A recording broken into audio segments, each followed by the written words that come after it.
Apakah teman-teman pernah mengalami kesulitan finansial? Pernah tak punya duit? Di waktu kita butuh duit, kita tak punya duit. Nah, pertanyaannya kenapa kita nggak punya uang? Atau kenapa kita kesulitan untuk mencari uang? Nah, pada kesempatan kali ini akan kita kupas macam mana kita supaya tidak kekurangan uang. Nah, kita bukalah tabir kehidupan ini ya. Memang pada kenyataannya terkadang kita sulit untuk mencari duit. Nah, apa sih permasalahannya? Kenapa kita sulit untuk mencari duit? Mungkin ya bisa jadi karena kita tak tahu macam mana caranya mencari duit. Nah, kalau kita nggak tahu macam mana caranya kita mencari duit ataupun dapat duit dulu dari mana, ya alhasil kita pasti selalu kekurangan duit, ya kan? Nah, oleh sebab itu pada kesempatan kali ini marilah kita berbagi sedikit cerita, ya kan, yang mana tahu bisa eh, mengurangi beban finansial kita. Nah, akar permasalahannya kan bisa macam-macam ya, atau misalnya kita males atau apa, kan gitu. Rasa malas tuh pasti tentunya ada penyebabnya. Penyebabnya apa? Mungkin kita tak tahu macam mana kita dapat duit, kan gitu. Di mana kita mencari uang itu, kan gitu. Oke ya, kita langsung ya. Aku mau nyampaikan beberapa poin mengenai sumber pendapatan atau dari mana sih kita dapat duit dari mana aja, apakah pekerjaan yang apa atau bagaimana. Mari kita simak bersama-sama. Ya, sebelum kita mulai ada baiknya kita baca basmalah dulu ya. Bismillahirrahmanirrahim. Dan jangan lupa klik channel ini ya, klik tombol subscribe, klik juga like, kemudian pukul juga loncengnya. Oke, kita masuk pada pokok pembahasan. Sumber pendapatan, macam-macam sumber pendapatan ya. Sumber pendapatan yang pertama, kita dapat duit itu dari gaji ya. Kita bisa dapat duit dari gaji, misalnya kita seorang karyawan suatu perusahaan ya, kita dapat duit gaji bulanan tentunya ya kan. Kemudian dari apa aja, misalnya kita dari pekerja, misalnya sopir atau apa ya, misalnya buruh ataupun misalnya kita kuli-kuli bangunan. Pokoknya ketika kita kerja sama orang kita digaji, itulah poin pertama ya. Kerja dari dapat duit dari gaji, sorry ya, dapat duit dari gaji. Lalu dari mana lagi kita bisa dapat duit? Nah, kita bisa dapat duit dari aset. Misalnya contoh, misalnya pengalaman original kami ya, kami menyewakan rumah, ya kan. Jadi hasil sewa rumah kami kan tentunya itulah penghasilan kami ya kan. Maksudnya ada penghasilan dari sewa rumah tadi kan gitu. Terus misalnya teman-teman ada juga yang punya ruko, bisa juga disewakan, disitulah kita juga punya pemasukan lagi kan. Ataupun semacam kami, misalnya kami petani sawit ya, kami juga bisa dapat duit dari hasil kebun sawit kami. Dan kami juga petani karet, jadi kami bisa juga dapat dari hasil kebun karet kami. Atau mungkin di daerah Jawa sana mungkin banyak ya orang-orang tua tuh seringnya investasinya ke sawah, misalnya bisa juga dapat hasil dari kebun sawah tadi kan gitu. Dan lagi kita juga bisa dapat duit dari suatu produk ya, misalnya macam saya juga profesi sebagai pedagang aromanis. Jadi saya membuat produk saya sendiri, namanya aromanis kedai kontan kan gitu. Jadi aku jual di titip-titipan di warung-warung. Nah, jadi dari situlah bisa punya hasil dari yang namanya produk tadi ya. Bagi teman-teman juga yang mau pesan aromanis bisa hubungi nomor saya di 0822 8383 4127. Oke, kemudian poin yang apa ya? Poin yang ketiga ya, kita juga bisa dapat duit dari suatu keuntungan menjual sesuatu, ya kan? Jadi misalnya seorang wirausaha, misalnya kayak kami ini buka warung ya, warung sembako misalnya. Intinya seperti apa? Nah, intinya seperti kita membeli atau memproduksi atau menjual dengan harga yang lebih tinggi lagi kan gitu. Ya, teman-teman juga mungkin bisa dapat inspirasi lain, misalnya contoh teman-teman bisa buka kedai-kedai kopi atau angkringan, bisa juga buka counter misalnya atau warung makan dan lain-lain.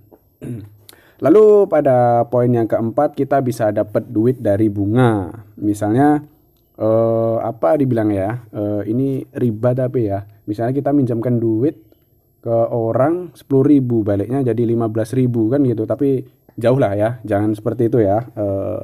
Kita ambil suatu contoh aja lah, kita dapat duit dari bunga ini yang positif ya. Misalnya kita punya duit ya dari apa ya, dari deposito. Nah, dari deposito seperti kami deposito ya. Ada juga dari reksadana, ada juga mungkin dari fintech dan lain-lain. Nah, kita kasih suatu gambaran misalnya ini, teman-teman punya duit misalnya 20 juta ya. Kita datang ke bank, kita depositokan aja kan gitu. Yang biasa kita lakukan kan biasanya tuh menabung ya. Kalau menurut saya jangan menabung lah. Mending kita depositokan aja karena menurut pengalaman kami seperti itu. Ini ada duit, kami depositokan, nanti ada dapat bunga kita. Jadi misalnya kita punya 50 juta, mungkin bisa menjadi 52 juta di tahun ke depan kan gitu. Sedangkan kalau kita tabung aja kita kena potongan administrasi seperti itu. Sebelumnya sorry ya, bukan maksud aku pamer, tapi ini memang pengalaman original aku yang mungkin bisa aku bagi untuk teman-teman, mana tahu teman-teman ada manfaatnya kan gitu ya kan. Kemudian lanjut ya, masih di pengalamanku ya lagi ya. Yang pernah aku jalani itu, aku pernah juga dapat duit dari rental. Jadi teman-teman juga bisa menggunakan cara itu tadi, merentalkan sesuatu lah. Misalnya kita menyewakan suatu ya rumah, kos, ruko seperti tadi kan. Untuk lapak jualan juga bisa waktu kita di pasar-pasar atau lapak parkir atau segala macam. Ataupun teman-teman punya juga mobil bisa disewakan kan gitu. Atau motor pun juga bisa disewakan ya kan. Kan banyak juga yang mungkin pengen gonta-ganti motor, ya kita bisa nyewakan motor kan gitu. Ataupun kita juga bisa nargetkan ke anak-anak, misalnya kita punya usaha sewakan odong-odong atau permainan misalnya skuter, mobil-mobilan, entah apalah, pokoknya banyak ya, itu bisa kita sebut dari rental. Jadi kita merentalkan suatu barang kita untuk mendapatkan suatu imbal balik keuntungan, tentunya duit yang kita ceritakan tadi kan. Nah ya, kita lanjut ke poin yang selanjutnya ya, poin ke-6. Kita bisa dapat duit dari kita menjual suatu aset. Apa ya kalau bahasa Inggrisnya tuh, kalau tak salah aku nyebut namanya capital gain. Nah, capital gain itu atau kita menjual aset. Misalnya kita punya rumah yang dibeli dengan harga 100 juta, ya kan? Kemudian kita jual lagi tuh. Lakunya seharga 150 juta kan gitu. Tentunya kita dapat keuntungan 50 juta. Pi masuk kan, duit masuk kan seperti itu.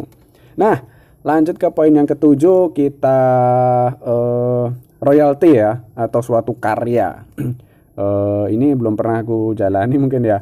Mungkin teman-teman juga punya pandangan lain seperti ini, royalti itu suatu karya tuh. Kayak misalnya teman-teman juga bisa jadi penulis buku, itu bisa dapat duit juga. Penyanyi, fotografer, penulis lagu, seperti itulah dapat duit juga kan.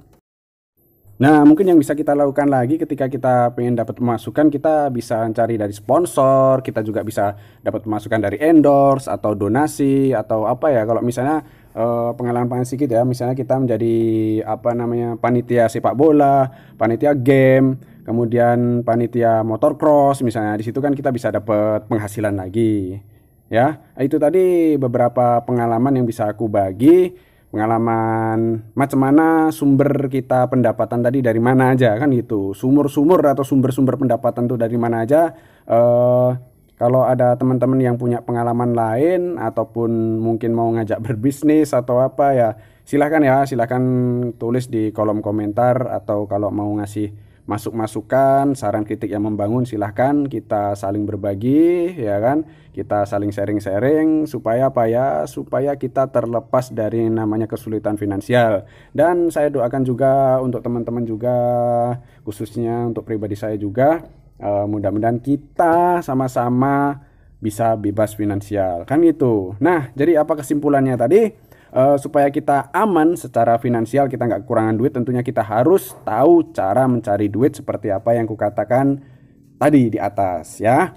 Nah, jadi poin A-nya Yang pertama misalnya teman-teman udah bekerja ya, misalnya punya satu sumber dari karyawan, sebutnya gaji karyawan. Apabila kecil, misalnya kita bisa maksimal dengan kita mencari lemburan atau premi, kan seperti itu. Nah, poin B-nya kita misalnya udah punya penghasilan yang dua penghasilan atau lebih misalnya ya kan. Kita bisa juga mengembangkannya dengan lebih maksimal lagi. Kemudian kita selanjutnya kita juga punya pilihan untuk menambah sumber yang lain, kan seperti itu.